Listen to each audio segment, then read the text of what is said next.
blame it on the testing. I'm gonna go ahead and get one more point, just because kind of a little bit OCD about my graphs. So it's a solid line because it's equal to. Now shading on a parabola, it's either the inside of the parabola or the outside of the parabola. Okay. Well, what would be an easy point to test that's on one side or the other? The origin right there is on the inside. If it's true, we'll shade the inside of the parabola. If it's false, we'll shade the outside of the parabola. Okay. So again, vertex you should be able to get with the quadratic just because you know how. And then the other points, I just pick some x values, plug them in to get those to work out. So if I test the origin, 0 greater than or equal to 0 squared minus 4. So is 0 greater than negative 4? Yeah, so I'm going to shade the inside of the parabola because that's true. If it were false, I would shade the outside. So the shading is happening on the inside of this parabola.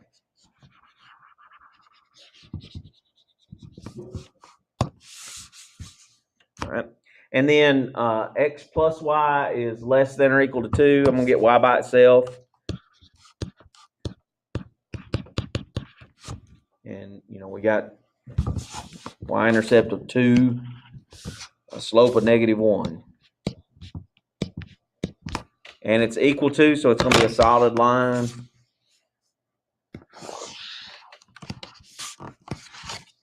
And then test to see which side you're going to shade. I'm going to test 0, 0, 0 less than or equal to 2. Yes, it is. So I would shade below that line.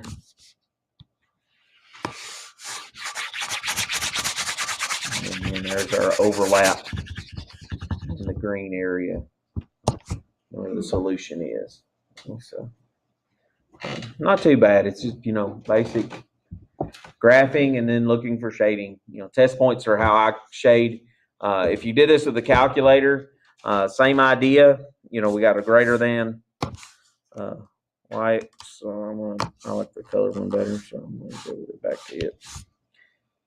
Just because it's prettier graphs. Y equals, clear those out, and we got x squared minus 4. And it's greater than or equal to, so I've got the right picture there on the thing, so I don't have to do anything. And then this one is -x plus 2. And it's a less than or equal to, so I've actually already have the right picture there. And then I hit graph, and there we see the exact same thing I just drew. Just kind of nice looking. Now, when you're dealing with systems of inequalities, maybe they ask you to test a point to see if it's a solution.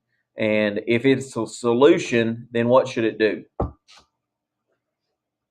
If they ask you, is the point, let's say maybe for this one, -1, 3. Is -1, 3 a solution? So maybe that's a question that is -1, 3 a solution?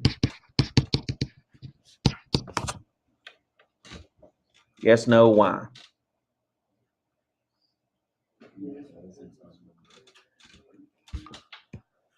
All right, so yeah, -1, 3 is right here, and it's right on the border, and that's a solid line. Because it's a solid line, that would be a solution. If that were a dashed line, it would not be, because it's not included. Okay, so anytime it's a solid line, it's included, and it's in, so this is a yes. But if they ask is, 1, 3, +1, 3 a solution? So where's +1, 3 on the graph? It's right here. And that's not in the overlap area, so that's obviously not a solution. Algebraically, how do we know if that's a solution or not if we don't do the graph? Plug it in. It's got to work in how many of them? All, yeah, both of the inequalities or all of them if there's more than 2. Okay, so it's got to work in all of those. Okay. Let's do one more, kind of drawback from your geometry skills here. X squared plus y squared, or let's do y minus 1 squared is less than 4. That's our first equation. And then our second equation is y is greater than or equal to x squared.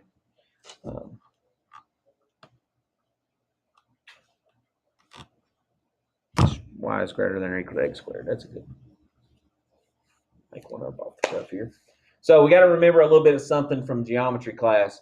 And depending on when you had geometry and who you had for geometry, how much of this you got.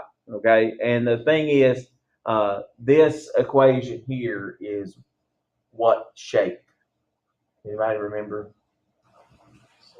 It's a circle, yeah. And the idea of circles is the generic equation for circles is this. This is what we tried to go over in geometry. And where the center of the circle is at HK and the radius is R. That's what we're getting there. So this circle for this problem has a center at 0, 1 with a radius of 2. There's nothing added or subtracted to the x, so that's where the 0 comes for the x value. It's a minus 1 here, so that's where the 1 comes for the y value in the center. And the radius, take the square root of that number over there. You get that. Okay. That makes drawing this graph by hand really very easy to do, because now when I go to graph that, I'm just going to throw it down here in the middle.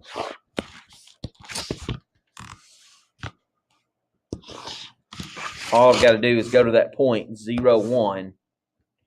0, 1 is right here, and then I'm going out 2 in every direction. North, south, east, and west. And I went out too far there. And then I try to make a circle there. And this circle should be solid or dotted. Dotted because it doesn't have an equal to mark. So that's, before you start drawing your circle, you want to know that, because it's kind of hard to.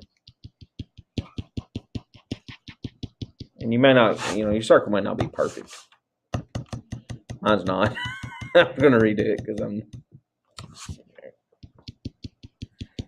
Oh, that's worse. I should have stuck with what I had at the beginning.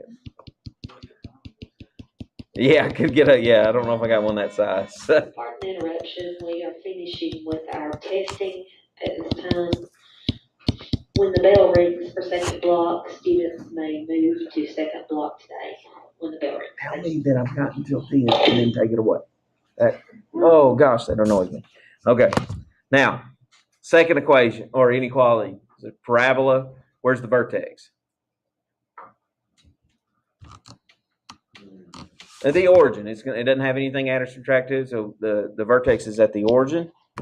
And then we can pick x values to get the shape of it. We know it's going to open up because it's got a positive 1 in front of x squared.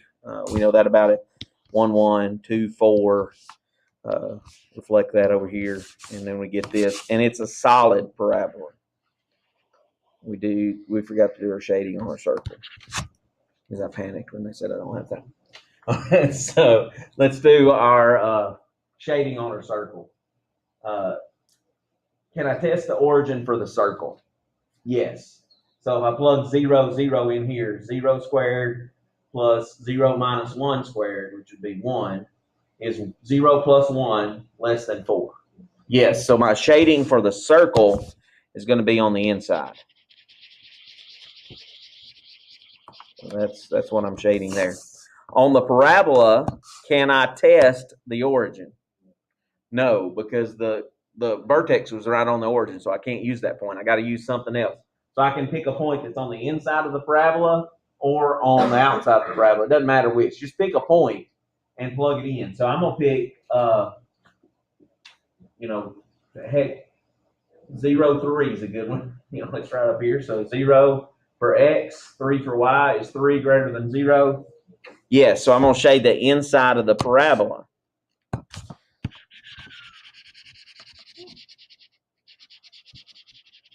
Who's that?